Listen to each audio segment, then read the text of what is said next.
What's going on, everybody? This is the Copyright Activist, and I was going to be talking about the Electoral College today. I just feel that there is a better system in place with the alternative vote, as Clifton suggested earlier. In regards to the Electoral College, one of the main things that I see is that it disproportionately gives votes to places that don't need them. If you look at the Electoral College system right here, you'll see that California is actually missing 10 votes. Now, the final numbers for the Electoral College are there, but nothing else. And I'll just add in how you get the Electoral College vote or numbers. You basically divide 538, that's the number of electors that we have, into the population of a state, and you get the number of electoral votes that it should have. That would make all states equal in one way, shape, or form. However, this does not happen. Instead, what the rules of our Electoral College do is give every state 3 votes to begin with before it adds up anywhere else. Now, this also is a bone of contention because Washington, D.C. is in Virginia. And with that being said, because of Washington, D.C., our capital, being able to vote, we have lost. We have to, manage to give them extra voting power, whereas they could probably just live in the state of Virginia, but that's something totally different. To go on, another problem with the Electoral College, we have at least 4.4 million people that are living in Puerto Rico or, the American territories that are not recognized by the Electoral College system. Unless they have a specific constitutional amendment, they don't get a right to vote. So this is 4.4 million Americans that could change the course of an election, and they unfortunately cannot. We have another 6.6 million people that live overseas, and with that number, the basic concept is they just send a letter to wherever they need to go, and when they send that letter, that's to their last state of residence, so it's okay. But the odd thing is we allow spacemen to astronauts to vote, but we don't allow people that are just in 4 different territories to vote. The question is, does the Electoral College actually, even though it disproportionately gives states smaller voting power or bigger voting power, does that matter in the electoral in the campaign or anywhere else? Now, I just want you to look at Jennifer Granholm's war room for about 5 seconds. What are you going to hear about? You're going to hear about Virginia, you're going to hear about Ohio, you're going to hear about Pennsylvania, and you're going to hear about Florida. 4 swing states. But you're not going to hear about the other problems with the Electoral College. And that is the problem that we have currently at this time. You're going to hear about 4 states to the detriment of the rest of the United States.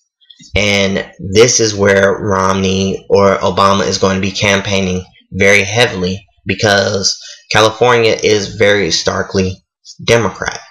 Texas is very starkly Republican. That's just how a vote is absorbed, and that's one of the points that I believe TJ, the amazing atheist, was actually trying to make, and that was kind of ignored. More to the story and more to this issue here, what is going to be happening in the future in regards to this? And well, I can probably tell you Obama might win this election. It's going to be a hard-fought victory, and it's going to be to the detriment of all of us, because this system being in place actually makes our choices very, very, very indecisive and very, very poor. So, because we don't have a third party that can fight through this 2-party system that we have in place, where each state is actually winner take all. With Florida, for example, Obama wins Florida, it wins everything in Florida. It wins all of the 27, 29 votes within Florida. And If you look at California, with it being winner take all, Obama takes all 55 electoral votes. That's why you probably won't see Obama care about Rhode Island. He won't care about Maine. He won't care about all of these smaller states that don't poll heavily Democrat, because all he needs to do is win 50+1. And the fact is, with both electors as well as states, all we're doing is voting on the electors themselves. The end game is to get the electors to want to vote for you again. That's probably where Obama is going to be focusing on next, because I believe at least 40% of the electors don't have to vote with what the state recommends at all. So I might be getting that confused with primaries and caucuses, but you see the issue here. It's a very complex system. Another problem here is the fact that you can win with only 22% of the vote, the popular vote, and that's exactly how Bush did it in 2000.